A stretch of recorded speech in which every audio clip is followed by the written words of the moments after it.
I'm sorry, there's a bit of a mix-up on these things. We continue with the session two, and here we have among our panelists Professor Rashidu Zamin from Bangladesh, Major General Pereira, and from Sri Lanka, Mr. Mohammed Awaz Hassan, and Dr. Singharaja Damita Delgode. So may I give the floor now first to Professor Rashid Uzaman from Bangladesh. 10 minutes.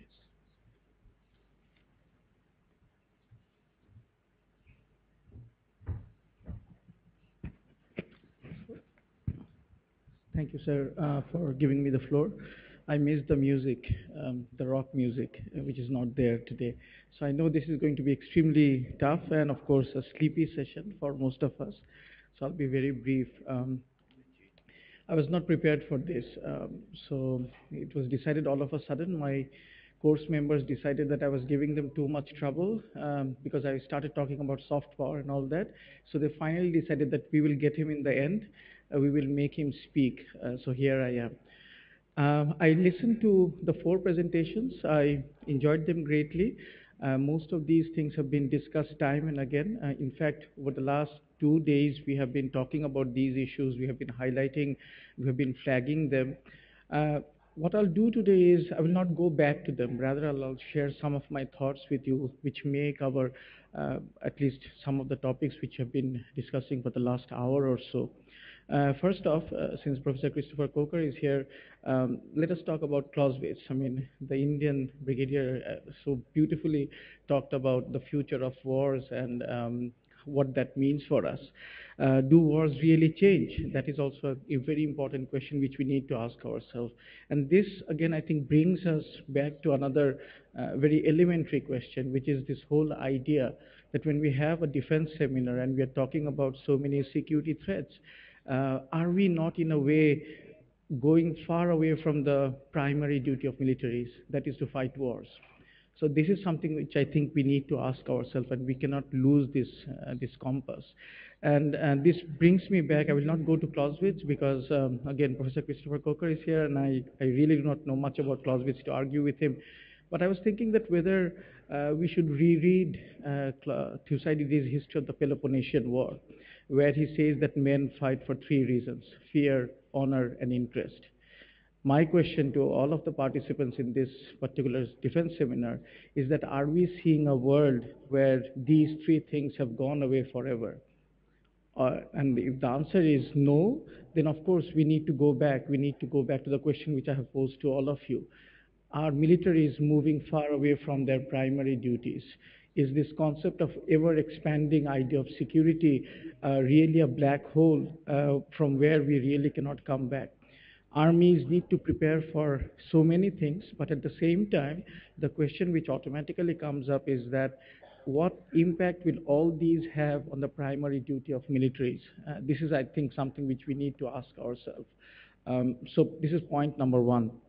There was also a fascinating presentation on terrorism, and I did understand the Australian accent, thanks to cricket commentaries. And there, again, I want to pose a few of my ideas. Yesterday, Dr. Ajay Shani gave a brilliant presentation on terrorism and on the various facets of terrorism, and I really cannot argue with that. And I also believe, like him, that terrorism ultimately in the long run are never successful. They may create problems, but at the end of the day, they will be eradicated. But the question is, how do we eradicate them? And this brings us to what I believe is a very crucial point which we need to take into consideration. How do you fight terrorism? Maybe there are three ways of looking at the problem. Number one, is terrorism a war? And if it is a war, then of course you fight a war with the military. And let us not forget, ladies and gentlemen, the military is a hammer. And we know what happens when you have a hammer in your hand. All problems look like nails, and you need to beat them into submission. So the military has certain ability, but at the same time it has certain limitations. So when we are talking about using the military to fight terrorism, are we really doing justice to the military? Are we really doing justice to the nation? I was having a very interesting conversation with a Nigerian officer, and we met after 2013 because he was in Dhaka doing his NDC.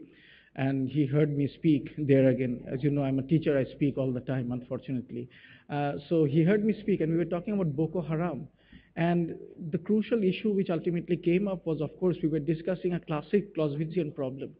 Does the political leadership know what it wants the military to do? And both of us agreed that this is a problem which is faced by numerous militaries, I think, across the length and breadth of the globe. So this is what I was referring to. How do militaries deal with the problem of terrorism? If it is a military problem, then of course you go all the way, you destroy terrorist installations, you root out their camps, and you eradicate them as the language goes. Or is terrorism a law and order problem? And a police officer will always tell you, law and order problem is something which will always be there. So whether it is pickpockets, whether it is other crimes, crimes will be there as long as human beings are there. So this means that if terrorism is a problem, then of course, and if it is a law and order problem, then today or tomorrow, there will be a continuity of the problem. It will always be around in one form or another, and we need to deal with terrorism in a different manner. So here the question of intelligence, here the question of policing, here the question of having surveillance, bringing in law and order, improving law and order, this is something which needs to be taken into consideration. And then again, there is another way of looking at the whole problem of terrorism. Is terrorism a disease? And I would request all of you to think seriously about this. Because if it is a disease, then we need to take a different approach. The hammer approach won't work. The law and order approach won't work. Something else needs to be taken into consideration. Just think, you have a recurring headache, you go to the doctor, and sometimes we have difficulties with doctors in South Asia. We don't know what they're saying, but still, at the end of the day, if the doctor is a good one and he brings out the reports and he tells you that there is a particular reason behind this headache. It may be anxiety, it may be, unfortunately, I have something bad, and of course I need to get treatment for that. And this is something which is very important, ladies and gentlemen. For treating the headache, you don't cut off the head. You need to go to the root of the problem. So this brings us to something which I want you to think. I know it's very difficult for, as I said, this is the paradox of having this whole security defense seminar, because you are learning about so many things, but at the same time, it makes you more confused at the end of the day, or at least it has made me more confused at the end of the day. If terrorism is a disease, then we need to look at the problems as to why this disease has occurred in the first place. So we need to look at the root causes of the disease. The headache can be dealt with in a temporary manner. A paracetamol or a painkiller may be enough to deal with the problem. But if the problem continues, then we need to look at the various reasons. You need to go for a thorough checkup. You identify the root causes, and only then can you solve the problem. So the same also with terrorism. Let us not forget, terrorists have a political objective often at the end of the day. Someone talked about cyber wars and whether cyber wars can be called a continuation of politics by other means. I think so. Same also with terrorism. At times they may be mindless, they may seem unreasonable, but they have their own reasons, whether we like it or not. So we need to take that, they're rational in their own way. So we need to take that into consideration. So as I said, I was not really prepared for this. I'm just throwing out certain ideas at you from what, as I sat there and I listened to the various presentations, and these are things which came to my mind. So maybe this is something you may want to think about as you think about terrorism and how to deal with the problem of terrorism. The issue of migration came up, and this is something which was very interesting. It was very interesting because our honorable chairman of the session, he pointed out that all of us, most of us here, at least the South Asians here, we to a great extent, we were colonized. But as Partho Chatterjee reminds us, colonization took place on two phases really. One was when we were colonized physically. So we were defeated, that was it, end of story. But In fact, that was only the beginning of the story. The second part of the story is a colonization of the mind also took place.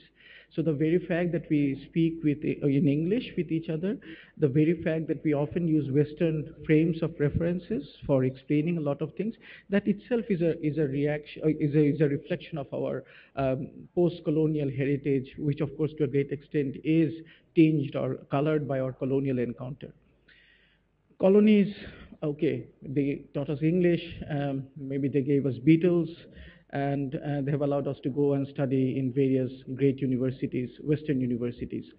But colonialism also did something else, and this is something which we need to consider, at least those of us who are in this part of the world. When I say this, I mean Southeast Asia and South Asia. Colonialism also created boundaries which are not there. Yesterday, one of the Indian participants pointed out that we're talking about ecosystems. We're thinking of rivers which go across the entire length and breadth of South Asia. What are we doing? We are using these rivers as national rivers.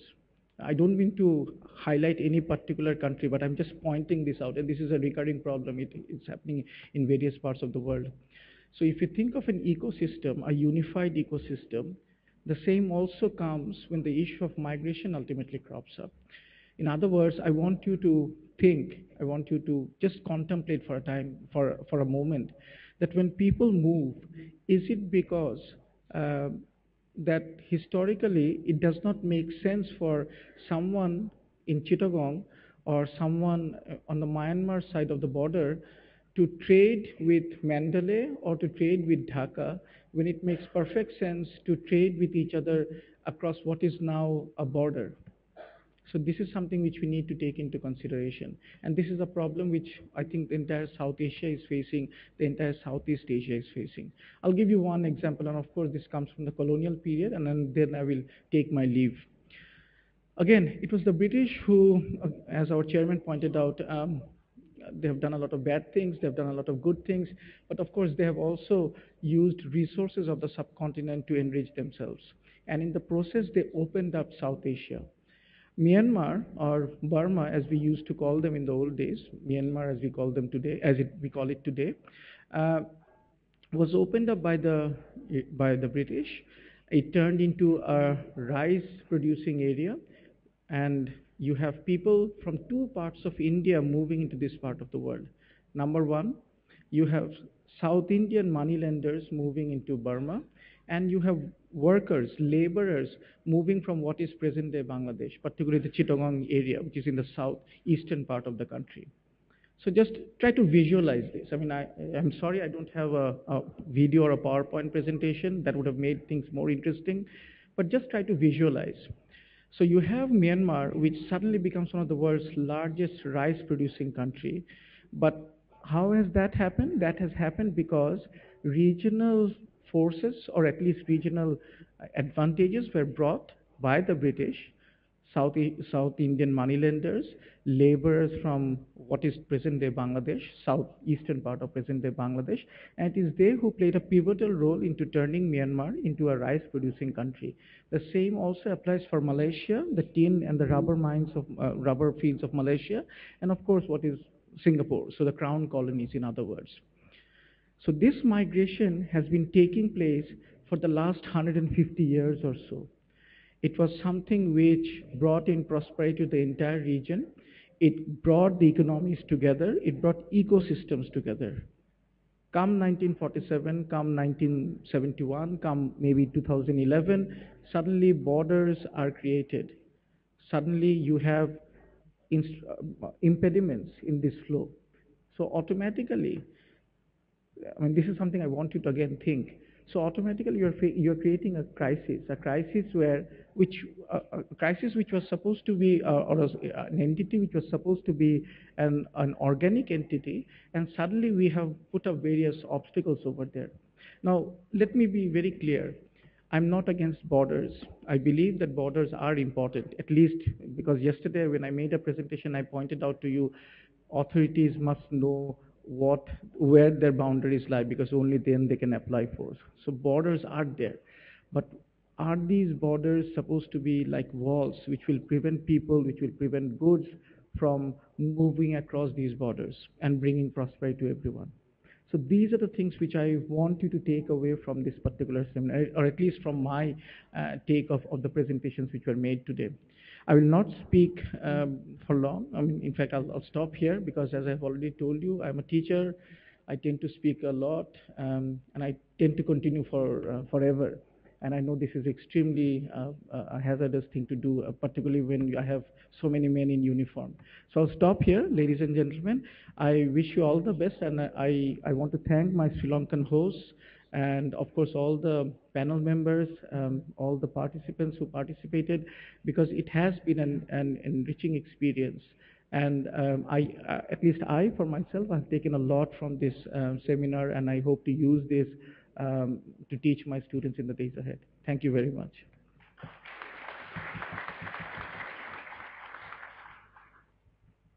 I give the floor now to Major General Uday Pereira.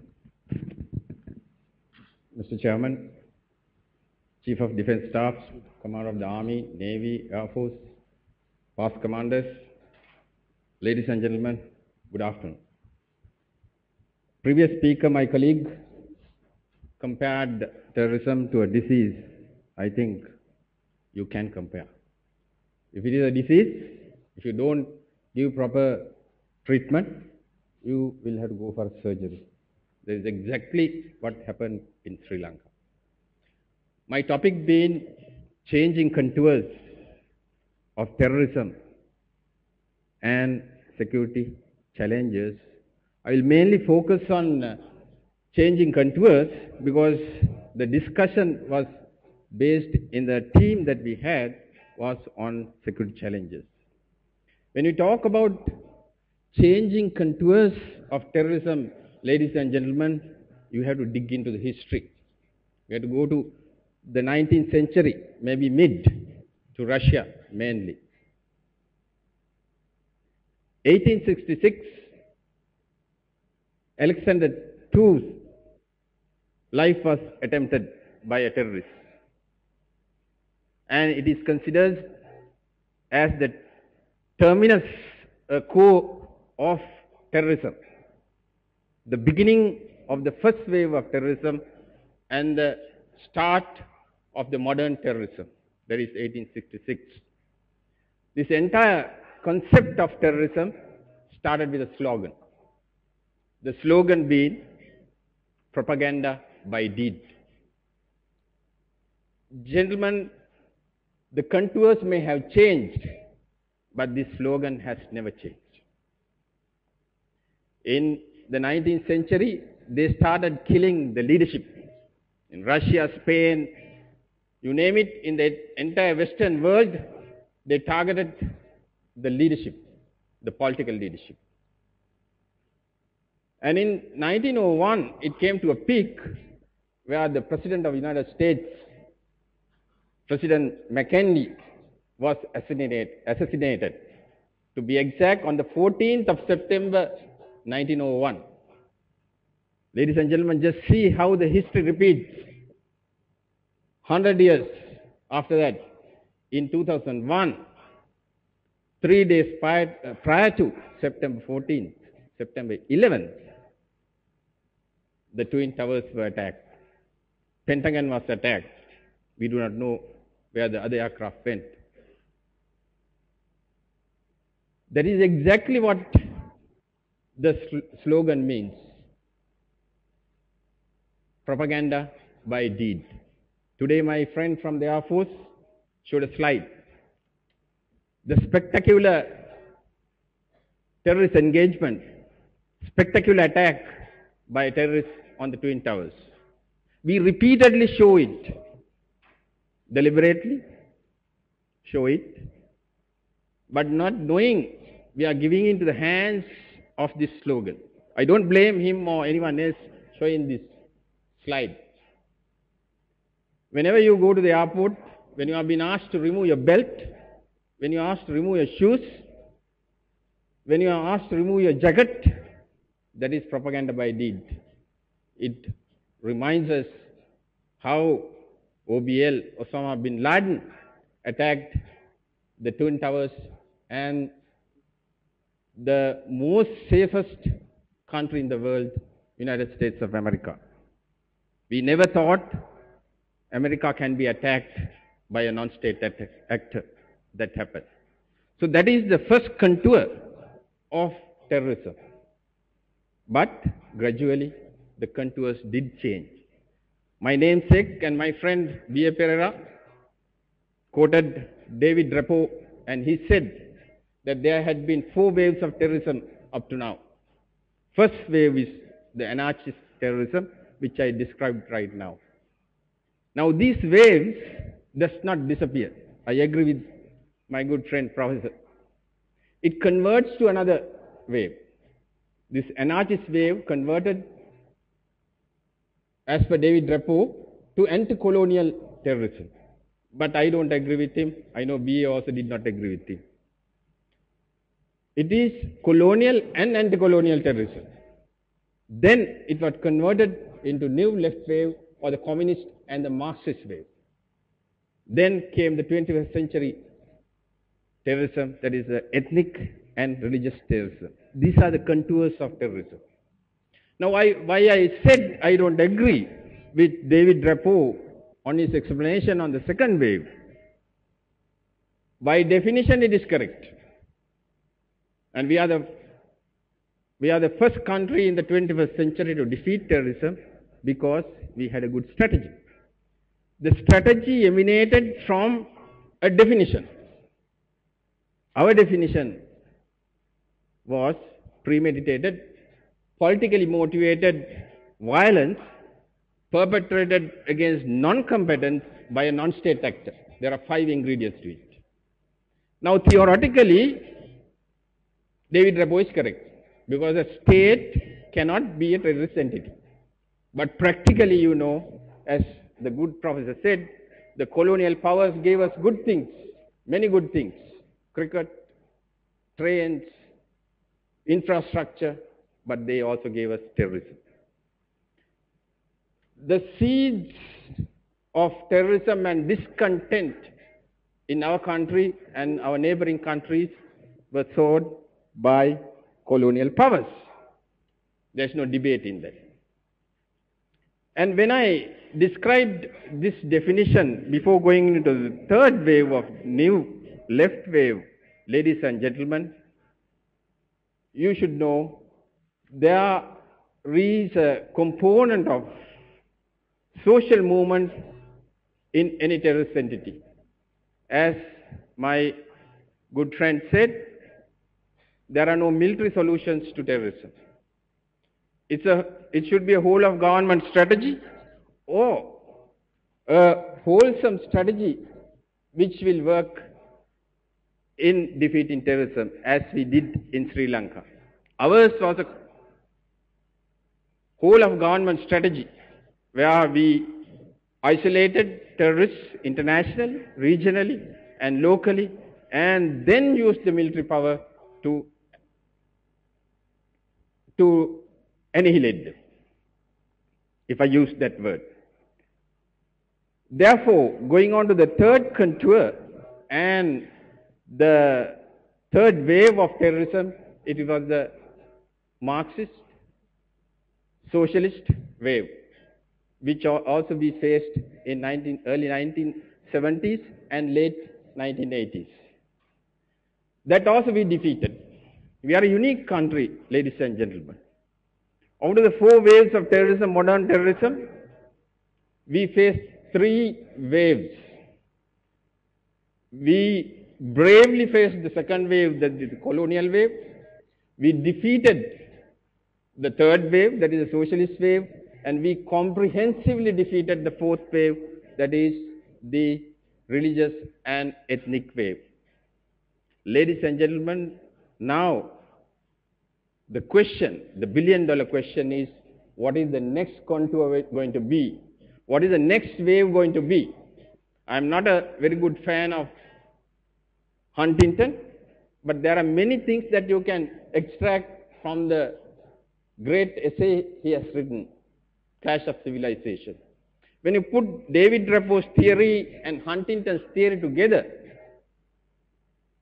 it's a question rather than a Statement, food for thought, next wave maybe can be a clash of civilization. And when we deeply study what is taking place with regard to ISIS and also which took place right here in Sri Lanka, we have to debate and see whether it is the start of clash of civilization. Was it a conflict between two civilizations in Sri Lanka, Dravidian and the Aryan? It's only a question, not a statement, not a conclusion. And as far as ISIS is concerned, whether it is an Islamic versus Western civilizational clash. But I don't agree with Huntington when he says most probably the civilizational clash takes place West versus the rest, or the West versus the West. With that, with the time duration that I have been given, I would like to conclude. We, the international community, will have to come together to prevent the fifth wave, the fifth contour, whether it's going to be civilization clash or anything else. We are now having a breeding ground for the next wave. I saw many speakers speaking about illegal migration. Not only illegal migration, displacement. There are 60 billion displaced people in the world. I correct myself, 60 million. 60 million displaced persons. That is a superb breeding ground for our next wave. 51% of that 60 million, 3 times of our population, ladies and gentlemen, are young people under 18 years of age.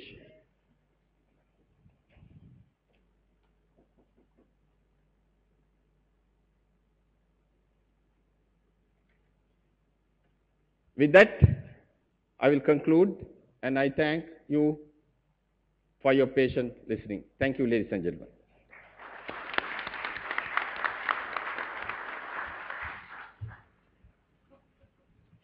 Thank you very much. Next panelist is Mr. Muhammad Abbas Hassan.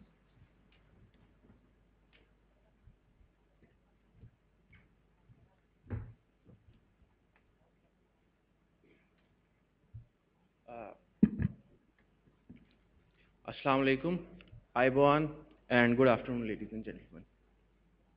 First of all, I would like to thank and extend my good wishes to the Sri Lankan Army for organizing this wonderful event and giving me the opportunity to speak at this August gathering. Ladies and gentlemen, I'm coming to Sri Lanka after 10 years, and my God, the country has changed a lot. It has changed so much that the house where I was living at Cinnamon Gardens is now a restaurant called the Paddington. I'm not branding it, but I miss my house. My colleague over here, Mr. Rashid, summarized almost all the topics very well. So I am decided to stick to my topic, that is migration. Migration, ladies and gentlemen, as all of you would know, after the thought-provoking presentation given by my group D that was, poses a serious threat to the national security of a number of countries. Europe at the moment in particular is facing a series of migrants, refugees coming from countries like Syria, Palestine, Iran, Iraq, and Lebanon. Now, watching the news late at the night, suffering from jet lag as well, I found out that Angela Merkel has recently stated that all the refugees that are coming from Syria are welcome into Germany.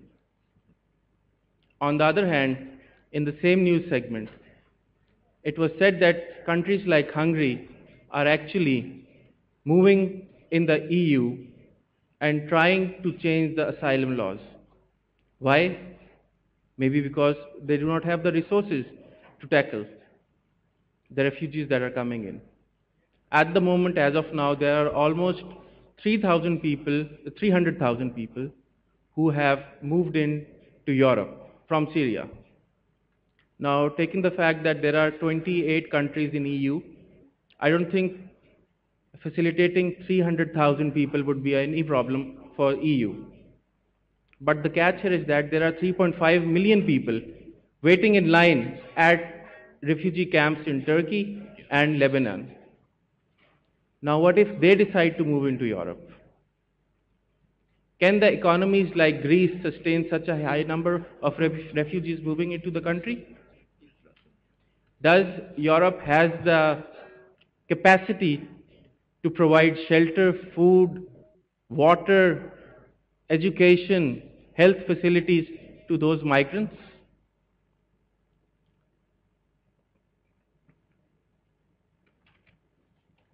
Ladies and gentlemen, I come from a country which has recently rehabilitated almost 1 million IDPs. It is also the same country that is housing almost 3 million Afghan refugees. Even now, we have almost 3 million Afghan refugees. I'm not trying to bash any country over here, but these are the refugees that have shredded our social fabric apart. They came from a country which refused to accept us at the time of our inception. They even bombed, shelled our borders at that time. Now, what the refugees brought with them as an additional baggage? Number one, we got introduced to drugs. Number two, Pakistan also witnessed the gun culture.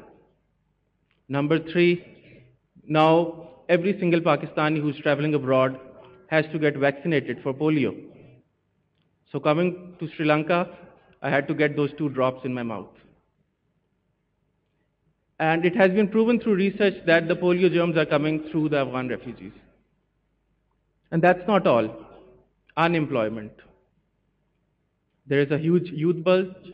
We have discussed all these points in our presentation, but I'm being very specific in talking about my country now. Apart from that, as a result, we have also witnessed the death of almost 60,000 Pakistanis. And the story of refugees in Pakistan does not stop here. Now we are getting refugees from Horn of Africa. There is this neighborhood in Islamabad called Somalistan. Almost 600 people are living there, but most of them are studying in universities and trying to leave the country. But the refugees keep on coming in.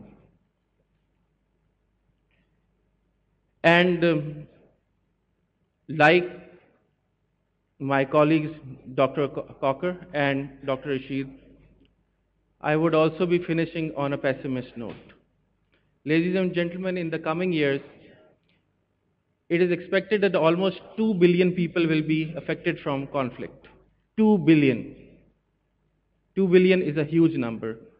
Now just imagine, what if even 50% of those people try to migrate? 50% is again 1 billion.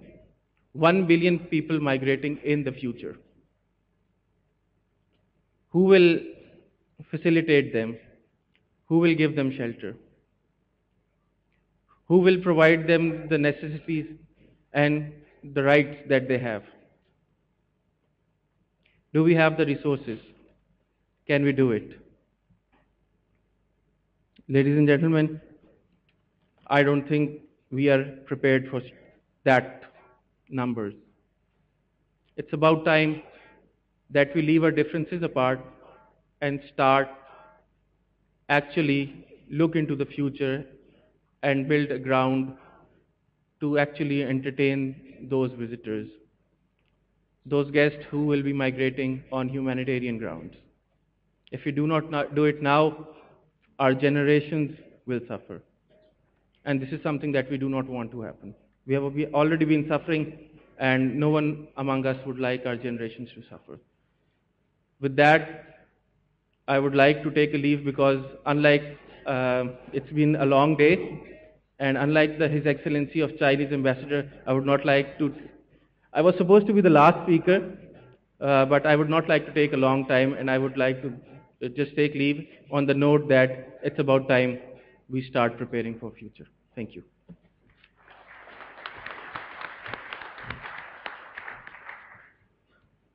Thank you very much. And now I give the floor to Dr. Singaraja Tamitadegu.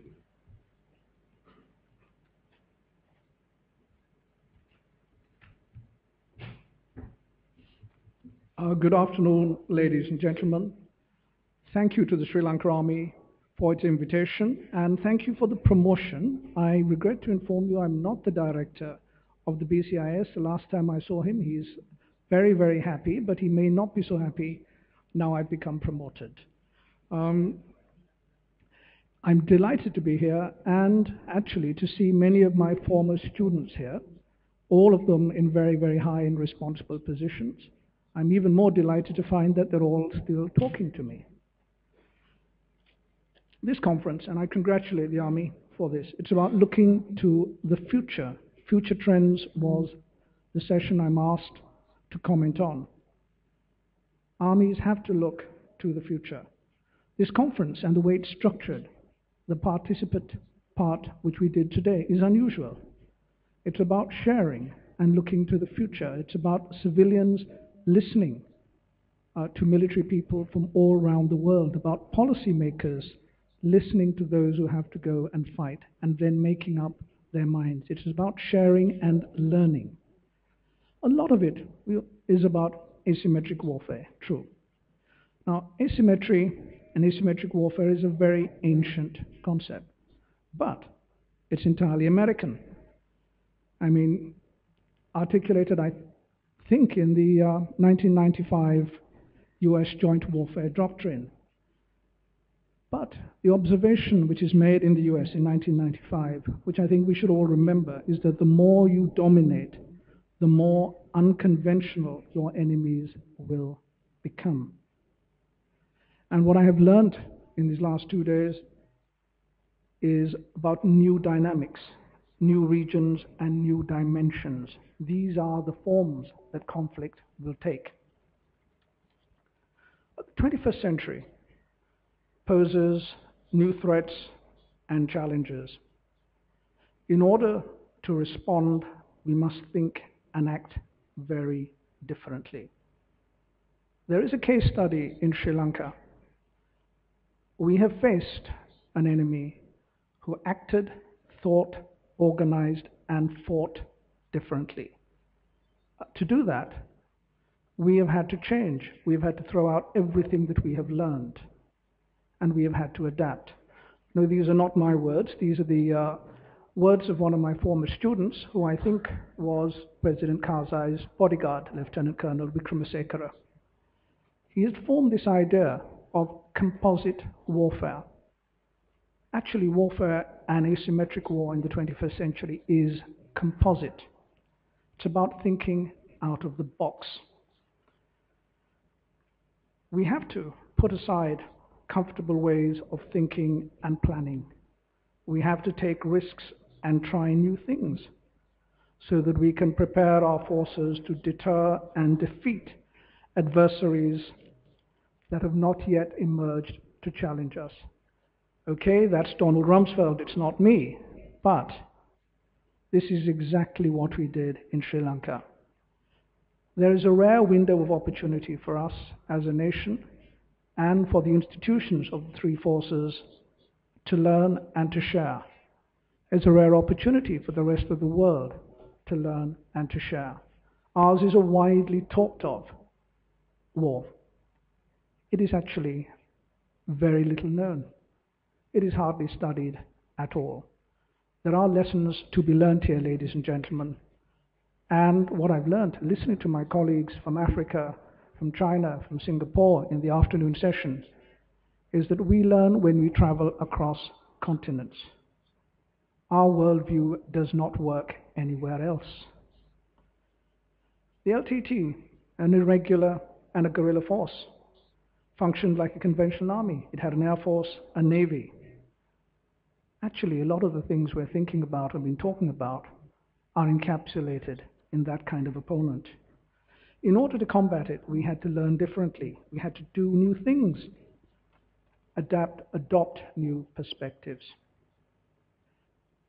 As a military, as a nation facing common threats, we have to expect the unexpected, think the unthinkable. Maybe that is the future of the threats and the trends that we will have to face. As I was in a forum with a large number of Englishmen and women, I'll end up by quoting an English poem. No man is an island, entire of itself. Every man is a piece of the continent, a part of the main. John Donne. Sri Lanka is an island, but what happened to you, what happened to us here, could easily happen to you. In some parts of the world, it is already happening. Thank you for helping me enlighten myself. Good afternoon, ladies and gentlemen.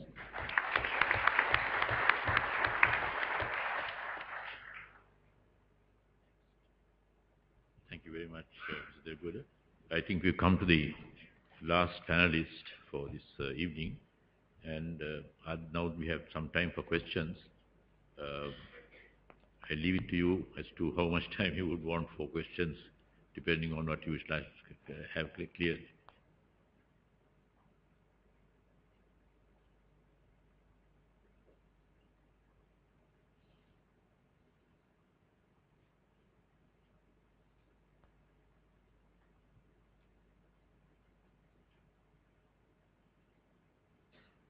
Yes, the speakers seem to have done well. There's no questions. Everyone seems to be satisfied with what they have. And we've now come to the end of this session. And I would like to thank all those who have taken the floor and all of you for your very strict attention. Thank you very much.